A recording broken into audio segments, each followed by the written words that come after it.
So a couple of months ago, SubOptimal put a video out where he did 100 runs of Arena, Pack 1, in order to try and beat a record that I think was set by Cleanup141, which is something like 76 wins out of 100, which is just unfathomable to me. But, you know, these guys are on another level. And I think SubOptimal in the end got something like 72, 73 wins, which is still, like, winning almost 1 in 4 games is just...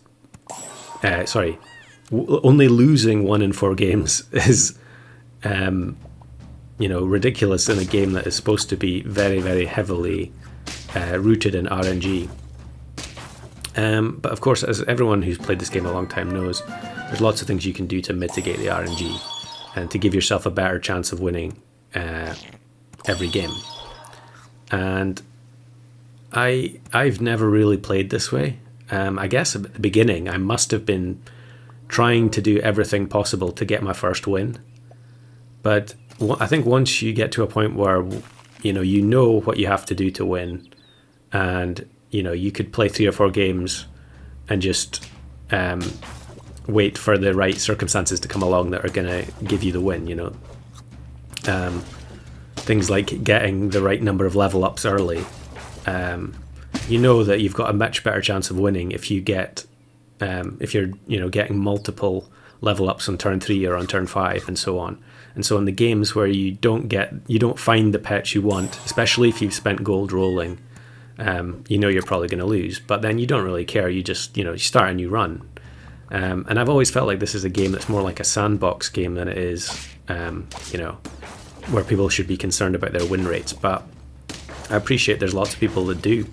They do care about about their win rates, and I presume they're the people playing Penguin, Bison, Monkey over and over and over. But that's fine. That's their choice. But I was finding it very difficult to kind of get into the groove of doing the optimal things on every turn, or maximizing my chances of winning in every situation.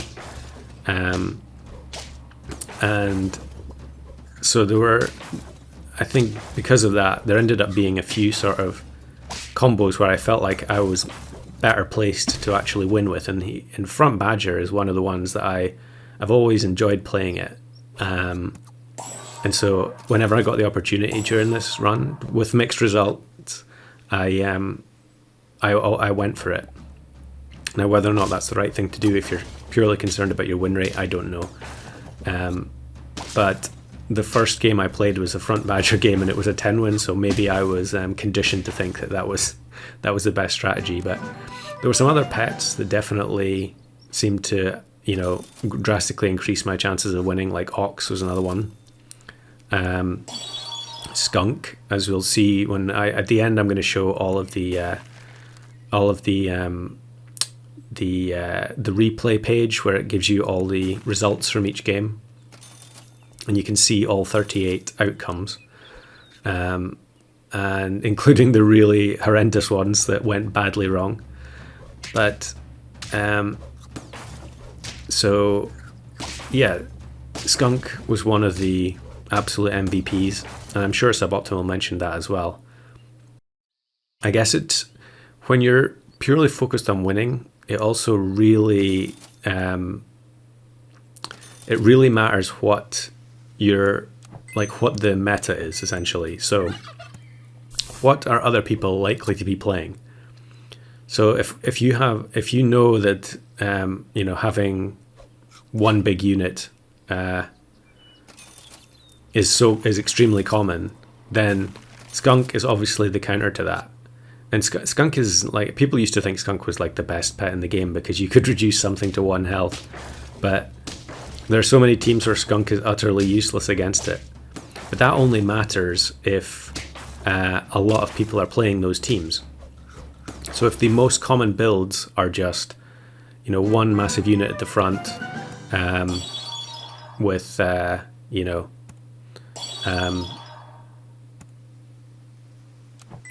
a bunch of sort of support units behind, quite often a bunch of scalers that are all just funneling stats into that single unit, then you're better. If your chances of winning increase if you're set up to counter those teams. So I think this kind of combo works pretty well for that, where the skunk is going to reduce the health, and then the badger is probably going to trade at least 2 or 3 for 1.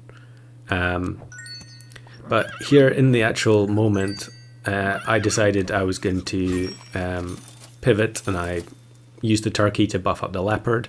Then I've done a quick switch here, because since I'm on 9 wins already, I decided to just go for broke and throw the couple of crocodiles in.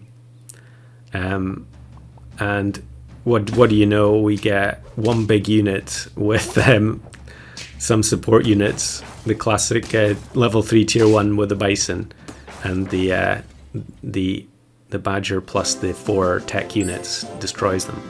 So here are all the runs if you want to freeze frame and scrutinize them in more detail. I could not tolerate this to the same degree that SubOptimal and Cleanup did, and I was aiming for 50, but actually gave up before the end.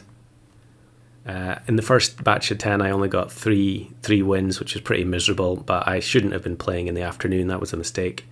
But then the second batch, I had much more success. I got a run of 5 in a row, and then 2 more wins, so 7 out of 10. That I was feeling a lot better after that batch. And then I got another 10 immediately on number 21, but then it was kind of spotty. I had a bunch of 8s and 9s, which ruined block 3. And then after that, I was kind of really running out of steam, so I gave up on a 10 win for number 38. A kind of funny double deer, double turkey, kangaroo in the middle. And so here are the final stats: 38 games played, 18-1, approximately 47% win rate, although these stats are pretty meaningless. 38 games is nothing. And yeah, so there were 3 games where I got 9 trophies. So, if I'd scraped a win in one of them, I could have had above 50% win rate. But like I was saying, this is all a load of rubbish and just for entertainment purposes.